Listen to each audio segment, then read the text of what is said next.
Oi pessoal, tudo bem com vocês? A gente vai ler Êxodo capítulo 31. No capítulo passado a gente falou sobre o altar de incenso, que representa Cristo como aquele que intercede para manter o relacionamento entre Deus e o seu povo. A gente falou também sobre o incenso que queima nesse altar, que também representa Cristo, representa seus méritos, representa sua obra redentora. E a gente também falou um pouco sobre a pia de bronze que se encontra lá no átrio, que tipifica o poder purificador do Espírito que dá vida, produzido pela morte de Cristo. Então, como eu já venho falado, nós estávamos mortos espiritualmente, nós estávamos afastados da comunhão de Deus e a gente precisava de alguém que nos levasse de volta para Deus. Então, a morte de Cristo, né, fez com que nós tivéssemos vida nele, através dele, né? Então, esse primeiro passo aqui pra gente nos tornar limpos, pra gente nos tornar puros, é nos purificar nessa pia que representa o espírito de vida. E no capítulo de hoje a gente vai estudar um pouco sobre os trabalhadores, sobre os construtores, né, do tabernáculo, dos seus móveis, das vestes sacerdotais, que, inspirados pelo Espírito, eles fizeram tudo conforme Deus havia ordenado para Moisés sobre a construção da sua morada. Tá bom, gente? Vamos pro capítulo então. Disse mais o Senhor a Moisés: Eis que chamei pelo nome a Bezalel, filho de Uri, filho de Ur, da tribo de Judá. Então aqui o nome Bezalel significa a sombra de Deus. Isso indica que esse homem estava coberto pela sombra da graça de Deus. O pai dele se chamava Uri, que significa luz de Jeová, indicando que todos os participantes na construção da morada de Deus, eles não devem apenas ser cobertos pela sombra de Deus, mas eles também devem ser preenchidos pela luz do Senhor. E o avô de Bezalel se chamava Ur. Ur significa livre, nobre, branco. Então, além de estarmos cobertos, né, pela sombra da graça de Deus, preenchidos com a luz do Espírito, né, do Senhor, nós também devemos ser livres, brancos e nobres. Aqui, branco, né, significa no sentido de ser limpo e de ser puro, tá bom? Então, quando a gente reúne esse significado desses nomes, a gente vê um tipo de pessoa qual tipo de pessoa que deve ser construtor da morada de Deus. Então, e o enchi do Espírito de Deus de habilidade, de inteligência, de conhecimento em todo artifício. Então, a construção da morada de Deus, né, a igreja, que a gente sabe que a morada de Deus é a igreja, né, é uma nobre obra de todos aqueles que querem participar, né? Eles devem ser cheios do Espírito de Deus, pois nós não somos capazes de fazer esse trabalho, nós somos homens naturais, nossa natureza é pecaminosa, então nada natural pode construir a morada de Deus, somente o Espírito de Deus é a única coisa que pode construir a morada dele. Então nós somos instrumentos, nós somos meios para essa construção, mas a verdadeira capacidade, a verdadeira força e o poder vem do próprio Deus através do seu Espírito. E, gente, eu falei que a morada de Deus é a igreja porque Cristo estava em Deus e a igreja está em Cristo. Então, nós, como corpo de Cristo, nós fazemos parte dele. Então, ele é esse tabernáculo que nos leva de volta para Deus e nós fazendo parte dele, nós também somos morada de Deus, tá bom? E até a Bíblia diz que nós somos morada do Espírito de Deus. Então a gente deve tomar cuidado com tudo o que a gente faz com o nosso corpo, porque é onde o Espírito Santo vive, entende? Para elaborar desenhos e trabalhar em ouro, prata e bronze, para lapidação de pedras de engaste, para entalho de madeira, para toda sorte de lavradores. Então, na construção da morada de Deus, né, não utiliza argila, não utiliza tijolo. O que utiliza é ouro, prata e bronze. A gente já viu que o ouro representa a natureza de Deus, a divindade, né? E a prata tipifica a redenção de Cristo e o bronze representa o justo julgamento de Deus. Então, esse entalhar de pedras que está falando aqui, né, para serem cravadas, significa ajudar os santos a serem transformados em pedras para ajustar, para eles caberem no edifício de Deus. Então nós precisamos ser moldados, transformados em pedras preciosas. A madeira, gente, como a gente já viu também, né, ela representa a humanidade. Então, nós não devemos ser anjos ou espírito, mas devemos trabalhar essa madeira, que é a nossa humanidade, esculpi-la e depois revesti-la, né, de ouro, de prata. Se a gente estiver seguros na redenção de Cristo, a gente sabe que a gente é livre e a gente sabe que a gente pode expressar cada vez mais o ouro, que é a divindade dele, tá bom?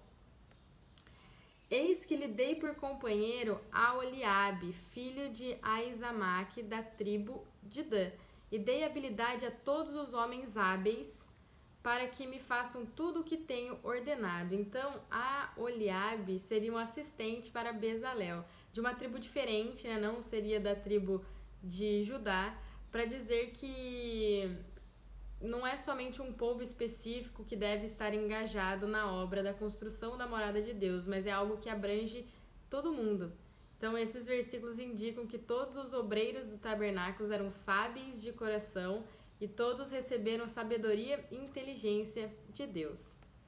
A tenda da consagração e a arca do testemunho e o propiciatório que está por cima dela e todos os pertences da tenda, e a mesa com os utensílios e o candelabro de ouro puro com todos os seus utensílios e o altar de incenso e o altar do holocausto com todos os seus utensílios e a bacia com o seu suporte. Então, aqui nos fornece uma lista de tudo que foi, na verdade, não construído, mas de tudo que a gente já viu que Deus estava falando, né, para Moisés, que eles deveriam construir. Então, a arca, né, do testemunho é Cristo como testemunho de Deus, a mesa indica Cristo como suprimento de vida dos sacerdotes, né, que servem no tabernáculo. O candelabro de ouro indica que Deus é a luz da vida, né, na morada de Deus. E o altar de incenso mostra que Cristo é o intercessor com quem a gente deve nos unir para oferecer a Deus. E o incenso, né, essa oração com sal. Então, além disso, além de experimentar o altar do holocausto com todos os utensílios, né, que significa experimentar Cristo em sua totalidade das ofertas que dirigimos a Deus na cruz, tá bom? As vestes finas tecidas e as vestes sagradas do sacerdote Arão e as vestes de seus filhos para oficiarem como sacerdotes, e o óleo de unção e o incenso aromático para o santuário, eles farão tudo segundo tenho ordenado. Então, esse versículo indica que os trabalhadores também, além de fazer toda a estrutura do tabernáculo, todos os objetos que se encontravam dentro dele, eles também fizeram as vestes para Arão e para os seus filhos, né? Então, a gente viu que as vestes também representam Cristo e os seus crentes, né? Mostrando que a gente precisa dessas vestes para construir a morada de Deus. Então, todos nós, né, unidos como igreja, é por isso que a gente vê, né, o apóstolo Paulo, como eu já disse, falando que nós somos a morada de Deus, porque nós somos o corpo de Cristo, tá bom? Ele é o cabeça e nós o corpo. Então, a gente também viu, né, que o óleo da unção representa o Espírito que dá vida. Então, nós vimos que se quisermos realizar a obra da construção da habitação da morada de Deus, a gente deve estar cheios do Espírito de Deus, em conhecimento, inteligência, sabedoria e isso em todo o trabalho. Né? Nós devemos aprender a trabalhar com ouro, com prata, com bronze, esculpir, né? Ser transformados e ser lapidados para ser transformados, na verdade, em pedras preciosas, esculpir a nossa madeira, né, que é a nossa humanidade. Então, o trabalho de construção inclui aqueles que, na verdade, inclui a todos, né? Todos estão aptos para fazer essa obra, né? Essa construção da morada de Deus e edificar ela aqui na terra e com as nossas obras, com as nossas vamos dizer assim, com o que a gente faz de bom aqui, com o que a gente tenta cada vez mais expressar a Cristo, também está construindo a morada que está lá no céu, tá bom? Gente, só para ficar claro, não estou falando que a salvação depende de obras, nada disso, até porque a salvação é a graça de Deus, né? É um presente que Ele dá e não vem de nós, é dom dele para que ninguém se glorie. Mas a gente precisa ter obras boas porque é o que sempre falam, a gente colhe o que a gente planta. Se a gente plantar coisa ruim, a gente vai colher coisa ruim, tá bom?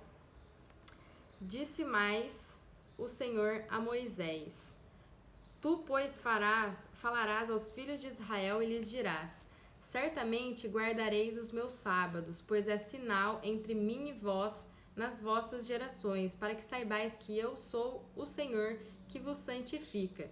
Portanto, guardareis o sábado, porque é santo para vós outros. Aquele que o profanar morrerá.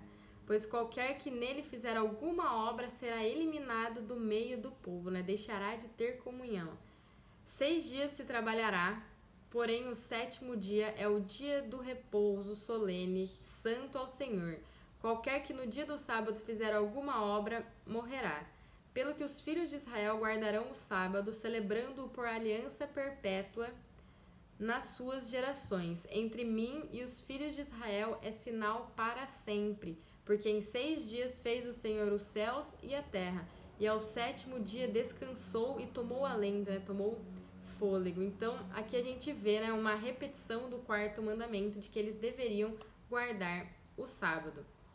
Então, gente, depois, né, dessa completa revelação sobre a morada de Deus, a gente vê que logo em seguida tem essa repetição desse 4º mandamento, indicando que o Senhor ele pede aos trabalhadores na sua obra que eles aprendam a descansar nele, né?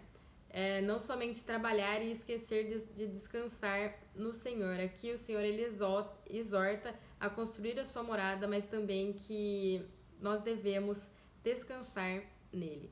Então, nos versículos 14 e 15, afirmam claramente que qualquer pessoa que não guardar o sábado, não honrar esse pacto de santificá-lo, será morto. Então, isso equivale também a sofrer morte espiritual nesses dias, né? Porque a gente deixaria de ter comunhão. Então, devemos separar esse dia para ter comunhão com Deus, para exaltar o seu nome, para passar um tempo com Ele. Não que nos outros dias também não deve, mas a gente deve separar um dia só para isso, para desfrutar dele, para descansar nele. Então, eles deveriam, né, descansar no Senhor no primeiro dia e depois trabalhar 6 dias e assim continuar o ciclo. Porque na criação do mundo, Deus trabalhou 6 dias e descansou o 7º, mas o homem, ele foi criado no 6º dia. Ele não estava lá desde a criação. Então, para o sábado que está falado aqui, enquanto era o 7º dia para Deus, era o primeiro dia para o homem, mostrando que Deus ele não nos pede para trabalhar antes de desfrutar. Primeiro Deus nos dá alegria, nos dá a sua presença, deixa-nos desfrutar plenamente da sua presença para depois a gente trabalhar junto com Ele. Então a gente percebe que o tabernáculo e os seus móveis nos conduz ao sábado de Deus, né? Se não aparecermos no altar do holocausto para experimentar Cristo como essas ofertas, nós não teremos descanso.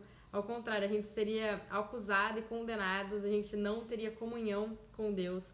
Da mesma forma, se a gente não aparecer na mesa dos pães da preposição, nós ficaremos com fome e não nos saciaremos, né? Não teríamos descanso. Isso também, se a gente não chegar no candelabro, a gente não teria luz, a gente ficaria nas trevas, e isso também não nos daria descanso. Então, se a gente também não aparecer diante da arca, né, dentro do véu, e diante do altar de incenso, nós também não teremos descanso. Então, tudo relacionado à habitação de Deus, à sua morada, tem um único propósito, que é conduzir-nos aos sábados com o seu descanso e refresco no Senhor.